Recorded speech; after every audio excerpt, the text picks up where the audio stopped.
merci Balandignos ya Congo à Marche TV. Je crois que c'est la deuxième émission à Bissot Sala sur le mariage. Na thème oyo to pesayi que le mariage selon les saintes écritures. Avant de continuer, na kopesa bino nyonso mbote bele kati na Yesu na kobanda nanu na cameraman na biso Beni Image ndeko Beni Image nzamba pambola yo na kobosa na te kopesa mama Lidi directrice ya makambo Idi Kanku esika zali nzamba pambola yo mwasi na nga Rachel Ndaya mwana nga Keren Mulenga na kobosa na te maître Z partenaire na nga numéro 1.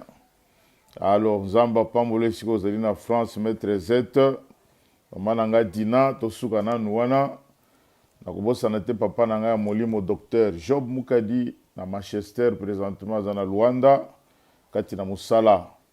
Vraiment merci na lingi bo pesa biso matoi tolobi te ke biso nde toyebi nyonso tomekaki pe kotanga makomi totali makambo ezolekana tolobi te tokoka kosungana.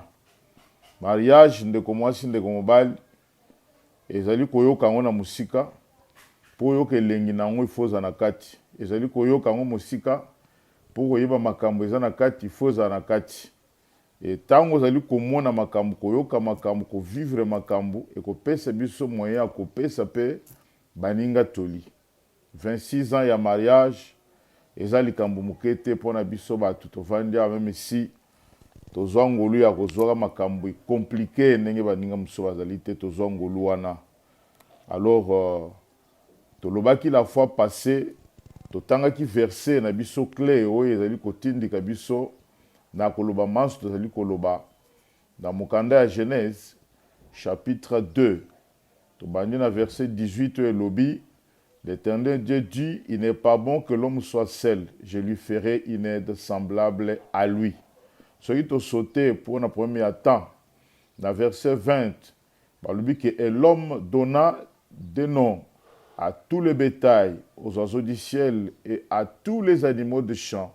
Mais pour l'homme, il ne trouva point d'aide semblable à lui. Alors l'Éternel Dieu fit tomber un profond sommeil sur l'homme qui s'endormit. Il prit une de ses côtes et referma la chair à sa place. L'Éternel Dieu forma une femme de la côte qu'il avait et prise de l'homme et il l'amena vers l'homme. Et l'homme dit, voici cette fois celle qui est os de mes os et chair de ma chair. On l'appellera femme parce qu'elle a été prise de l'homme. C'est pourquoi l'homme quittera son père et sa mère et s'attachera à sa femme et ils deviendront une seule chair. Moyen tozonge la haute la fois passée te pona kotalisa le mariage selon les saintes écritures. Muto akela mokili aza. Muto yo akelanga na yo azali. Ya akela biso pamba ta kotsa biso na kati ya mariage pona ko mettre ordre na makambo azali ko sala. Alors achaki mariage kaka bongo te ezaneti muto asali kisi matie notice na kati. Soki muto atamboli libanda ya notice wana ya des fois muto akokufa akomi na ba problème ya santé. C'est la même chose na Nzambe. Achaki yango pamba ta atlalisa ke mwasi atambola bombala atambola boyo. Likambo na biso munene ezali c'est pourquoi l'homme quittera son père. O mata o kita ndeko mwasi ndeko mbala o kite baboti na yo.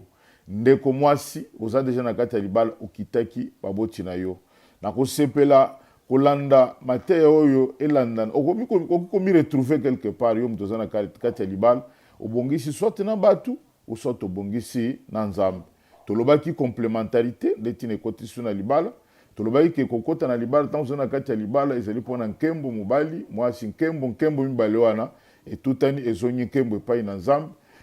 Je m'excuse tolobaki ke tokoti libala puisque Nzambe apambola ba kati na libala la misala tozali kosala ekomi double tokotaki na libala pona fécondité et base na yango nyonso tokoti kotanga complémentarité gloire bénédiction fécondité eza na base nango bolingo.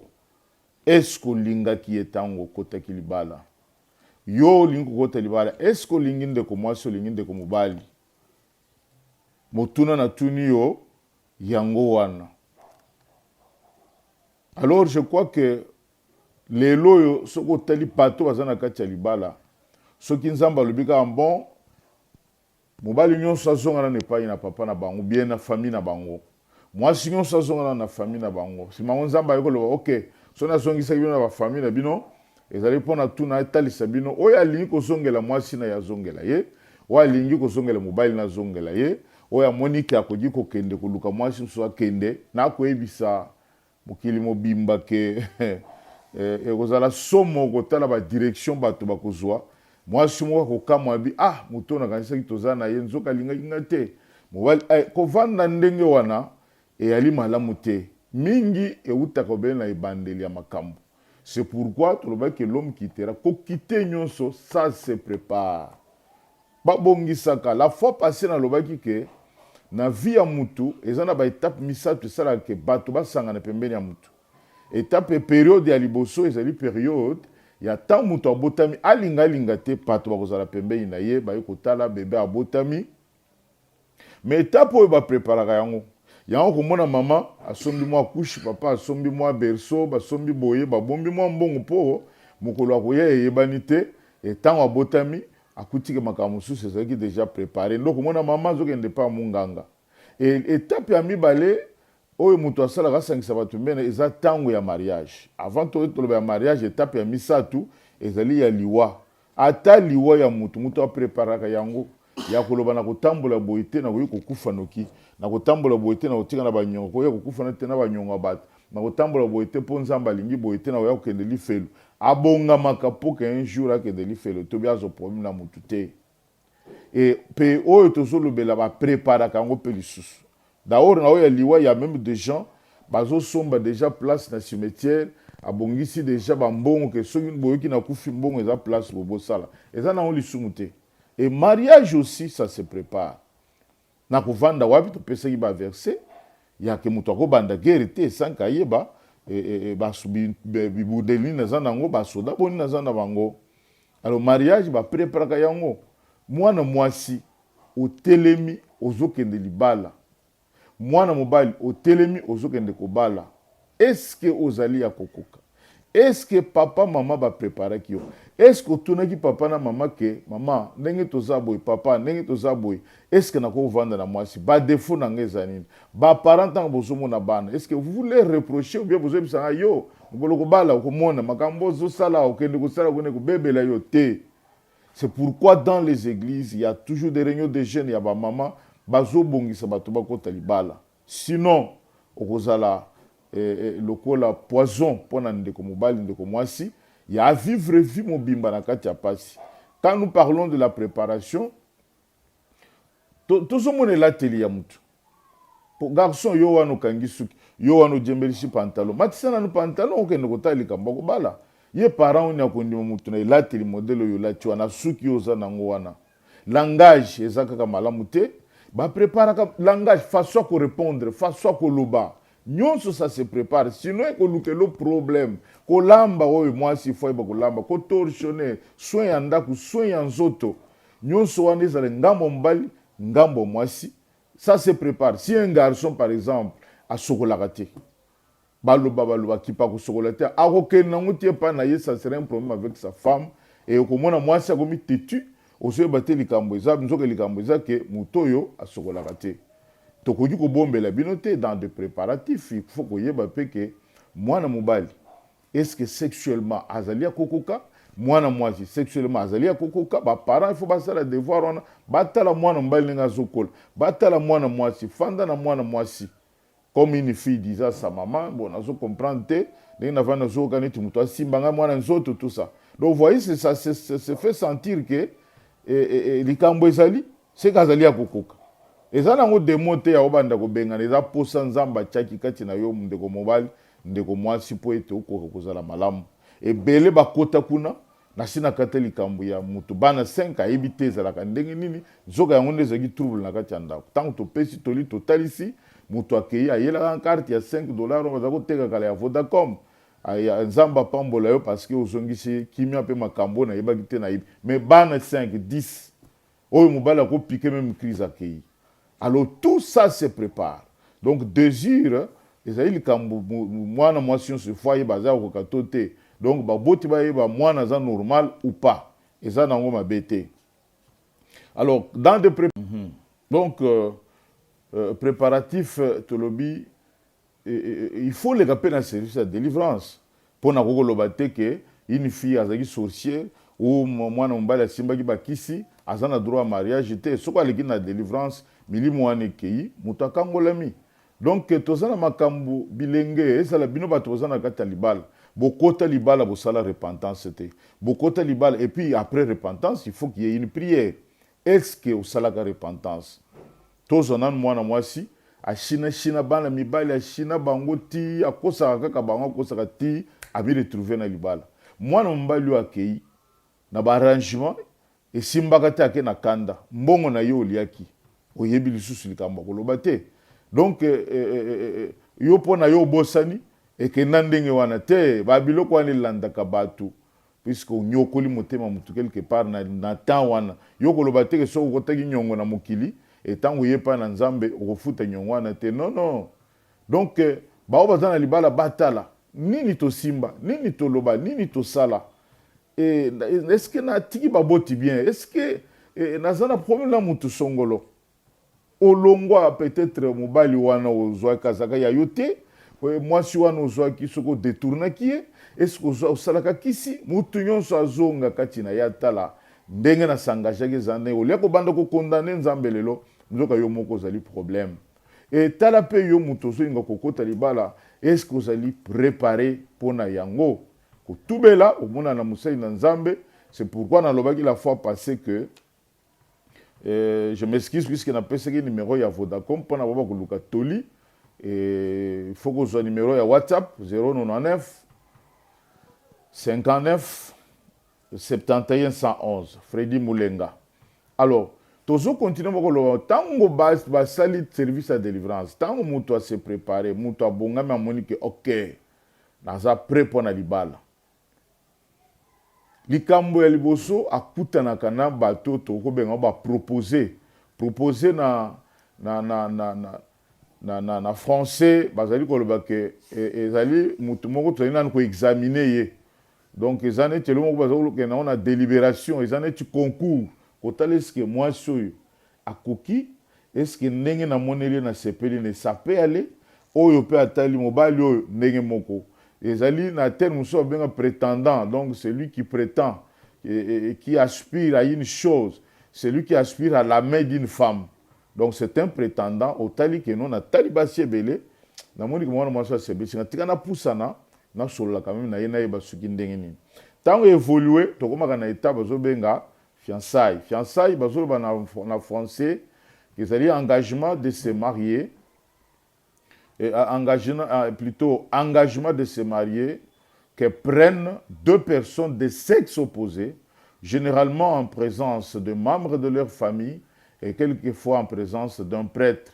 C'est la période de temps qui s'écoule entre cet engagement et la cérémonie de mariage. Alors, je vois dans la province, au moins mbongo, alobi non ifo na bala lobi bake na village moko boye ba ndiko luka moni mwana mwasi pa ale ba pesi mbongo tongo etani mwana mwasi biloko na mutu alandi mobali mais mutu oke na ye peut-être aza mwana nganga aza na bakisi na ndako. Donc c'est pourquoi il faut koyeba mwana zokende wapi. Parents okozwa mbongo oziba ntaba ozinyonso mais mwana otinde kati na moto et kozala malamu te. Donc il faut ngai naza ko préférer période ya fiançailles. Oui, to yebi ke makambo se sala ka mwa lombango, mais ça na ba makambo to kotali so ce qu'il faut faire et ndenge komi ko sala malelo ba to poto ba ye ba tuni mwana nini ba zu mwana yo kaka poto akei ebele ba kenda ekufa kuna. Donc il faut koyebana na temps wana ko sala malamu makasi nde to zo benga fiançailles. Wana point ya liboso pona muto yo tozoke na plutôt na point ya liboso kona moto ya azali kokota na kati ya fiançailles ou bien azokende pona kokota libala. Point ya liboso yo moto zokende kokota libala ou yo moto kotaki libala osalaki erreur mo quelque part to lingite ba zokota libala siko basala le même ni erreur moko wana. ebele bakoti po nani balobi no po aza tribu na biso yango nde nalingaki na bala ye bake po papa alobaki ke tobombelaki o mwasi oyo ntango azali kokola biso tomoni aza na caractère ya bien bala ye kaka mosusu abali non parce que aza universitaire mosusu abali te mpo nayoki kazaka na poto mosusu abali mpo papa naza na mbongo ebele mais nayebi moto moko abalaka parce que papa bokilo nazalaki na boulangerie baengagé comme gérant nde abali mwana wana ntango mosalaki gérant esili libala wana mpe ekufi alors tolingi te ke olinga mobali mpo alataka kitoko to mwasi mpo alataka kitoko ou bien atanga mingi alobaka français kitoko alobaka kutu na anglais te ya liboso il faut koyeba ke nazobala parce que je l'aime asepelisinga tokokóma na étape wana mais bamakambo nyonso outi koloba oyo ekoki kosala mpe ke moto asepela na motu parce que aza universitaire mais mutuna na kutuna eske olingi ye puisque ntango caractère mosu ekoki kobima soki bolingo ezalaki te konyata bauniversitaire bafrançais nyonso wana okomona ke eza na ntina te ndenge papa moko azoyebisa mwasi nalobi soki nayebaki ke likambo ya libala eza modele oyo nabalaki ozoloba français oza gradué namonaka nasalaki erreur fallait même naende kobala na village là c'est un homme qui parle à sa femme basi baboti na bana donc nyonso wana tozopesa yo mayele ke base ezalaka meme bolingo po ntango yo kokota libala olobi mpo bato balobaki bato balobi kende kaka mikolo mabala eza pasi okoti libala problème eza te ntango okokutana na makambo bango bakoyaka koyoka eloko ya mawa c'est fini bakoloba kaka non en tout cas toyebaki te ke papa aza boye mwasi aza boye alimbisa biso bondela kaka nzambe akosunga kanga kaka motema mais babimi na bango bakei batiki yo na kati ya dossier wana ozobunda nango yo moko ekozala malamu te. Alors deuxième point mpona moto ozokota libala tozopesa otoli ke kolinga mutu te ou bien kondima mutu te kopona mutu te kaka po azali koatire yo sexuellement oui ezali moko ya bakritère mais esuka wana te nazo s'imposer koloba il faut likambo ya bolingo ezala. Je m'excuse nalingana loba ke attirance sexuelle eza na mutu ya makasi na choix. Deuxième point, s'il vous plaît, je m'excuse. Alors, choisissez ko sepela na mutu azo attiro sexuellement te. Donc, sexuellement comme tel, attiraka yo te. Eza la mwasi otali sexuellement azo te attire yo te. Ou batindele okoli moko na mboka mwana wana toponi azabe otala bo sexuellement azo attire yo te. Yo po otali mobali wana bapesi yo biaza na poto kendeki, mobali na poto komi azo attire sexuellement te. Kondima eloko wana te. Kondima eloko wana ata mukete. Wana deuxième point. Troisième point, pona likambo ya kopona. Soki oso yebi défaut ya mwana mobali. Oyebi défaut ya mwana mwasi. Koloba teke non, en tout cas, na ndimi kaka na bala ye, yeso ko changer ye, ou soki ndeni te, basa kosala bongo te. Kondima kokota na libalo so yebi défaut ya mutu ndenge ezali. Soko yebi yo moko za armé na penser koloba ke non défaut yo na ko détruire rango défaut na ko changer rango mi engagé pour une décision wana tango okutana nango koloba te na zwaki décision na yebaki défaut na ko bunda nango elongo mais soki okeka ka bongo ko supporter défaut na te kozala malamu te. Alors quatrième point ezali ya que d'abord na troisième point komona ke imaginez un exemple ya bopesani et la cas de mariage. Mais la carte de fiançailles, déjà ça bêtu à 6 fois. 6 fois, pensa, bêta yo donc au vimba. Ok, c'est pas la bino qui est au koyaki. Ou mbala mususu, moi na moi so miko le baga muka sa kango na chemise, ça passe les chemises. Déjà ça parents, tu vas te réconcilier avec tes grands frères, il y a que batika la tambote sangonini me bato ko la ba parents za ko tika la mbote sangonini te sont des parents au koli ba lié yoté. Parce que soki ye bato balongola ke couche bato basokola ye bato balakisi ndenge kotambola ndenge koloba azo kolimbisa bango te akangisi bango binemi bon kaka yo muto yo opesi bolingo nde ya kotika yo parce que le olingi parce que za mwasi na ino akoyi kosala pe ba parents na yo ndenge wana. Cinquième point, ce que l'on côté na kati ya mariage, il faut que tu est en bonne santé. Est-ce que mobile est en bonne santé? Il y a un peu de temps ba test ya makila. Totinda rabato batala ba test ba hépatite B et C, batala biloko ba sida, même si tu kosala ndengwana mais et ko empêcher qu'un jour moi si ton mobile ya bela mais dans un premier temps il faut boyeba ke biso nyonso tozali en bonne santé.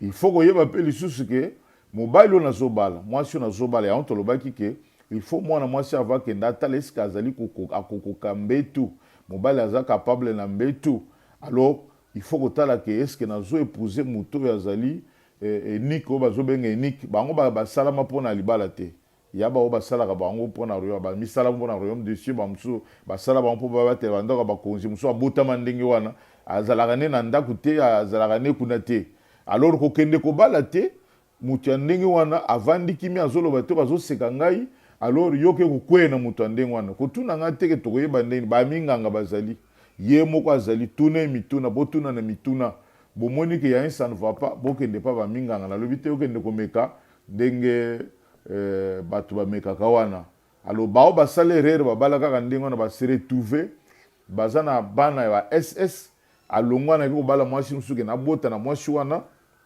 parce que oso bota ba SS et koti trouble na kati ya libala po libala soki eza déjà consommé ndeko mbali ndeko mwasi ato moni ke apôtre tel pasteur tel a divorça kolanda rythme wana te wana ezali ba sainte ezali sainte écriture te.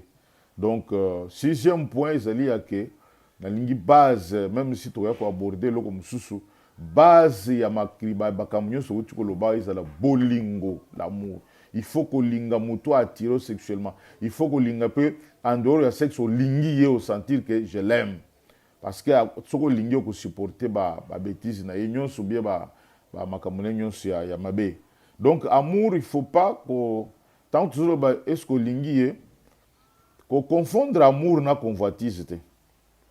Pour muto alingi mwasi lelo po abima na ye na oya lingi pona mikolo ebele ou bien pona toute la vie ba on so ba je t'aime ba ko pe ko fukam ba ko pesa ba cadeau ndenge moko kaka mais okomona ko alingi pona vie ako supporter makamu susu ti ba ko ti fiancé na ndenge ba ko balana mais oya lingi pona journée moko ako dégoûter mbala moko zokaka tos exemple ya mnona Tamar bana ya roi bande ko ba même ba kesana ki ba papa ba ko tanga botanga na 2 Samuel chapitre 13 verset 1 à 22.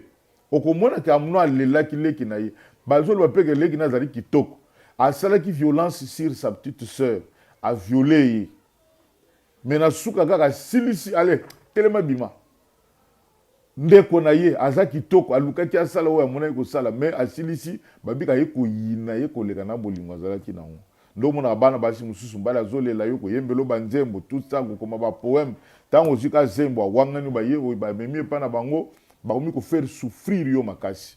Alors il faut ko peser bolingo wana makasi.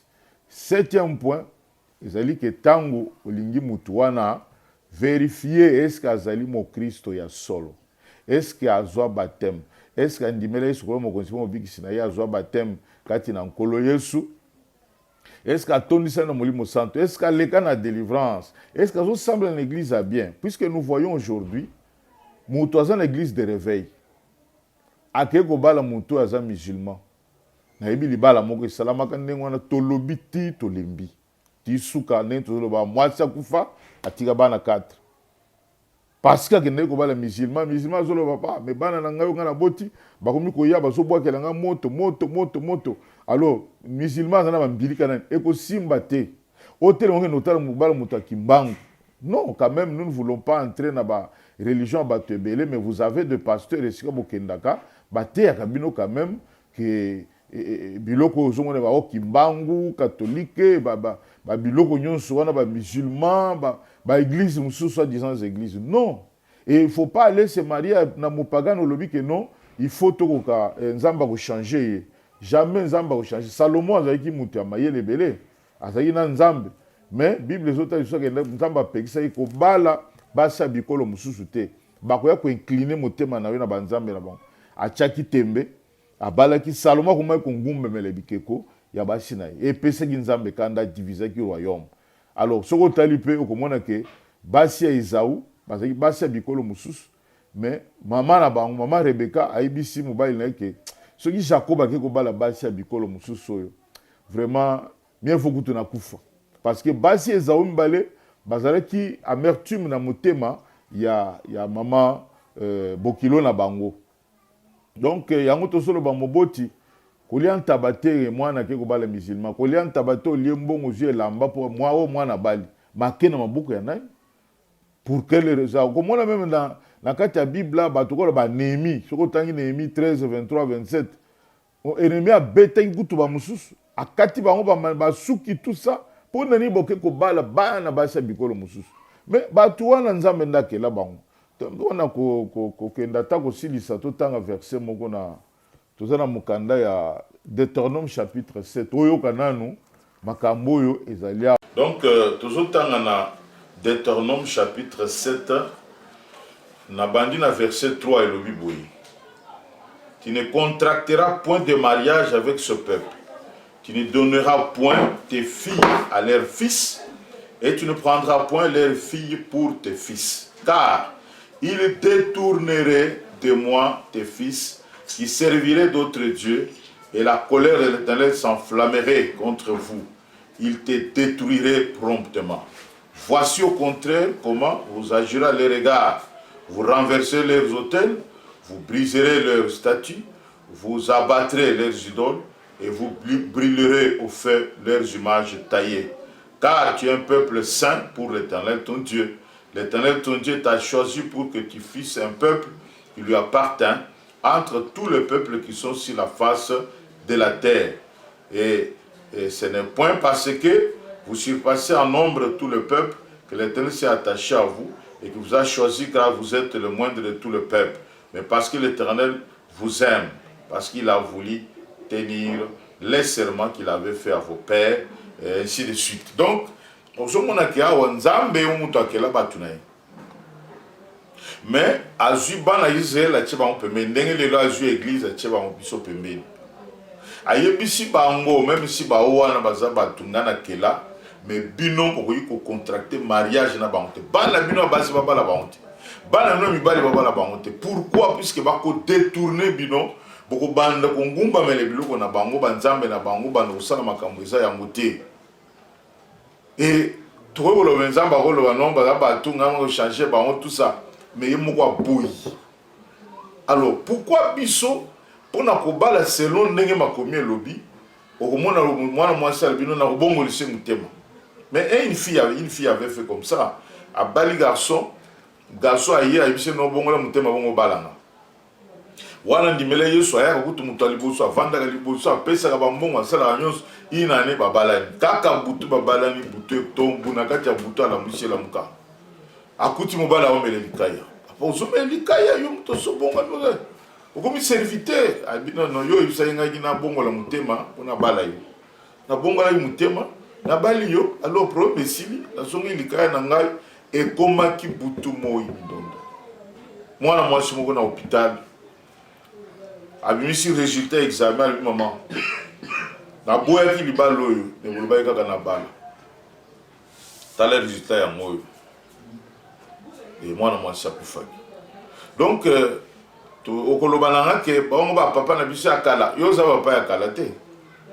Et papa na lobanzambe te ba yo bongo le mutema yo za bango te. Yo ki lobanzambe salo iloba yebisio.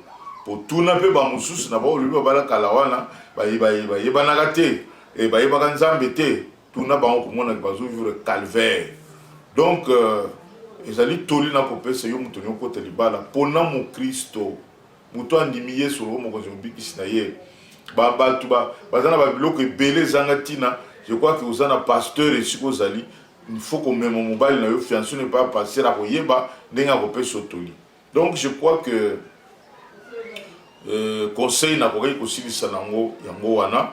Alors je répète encore WhatsApp nanga 099 59 71 111 nabosa na kobana na kombo na nga pasteur Freddy Mulenga église à mission Kinshasa. Vraiment nzambe na nga pambola bino abatela bino apesa solution na bala bino apesa bino kimia na kombo na Yesu Kristo.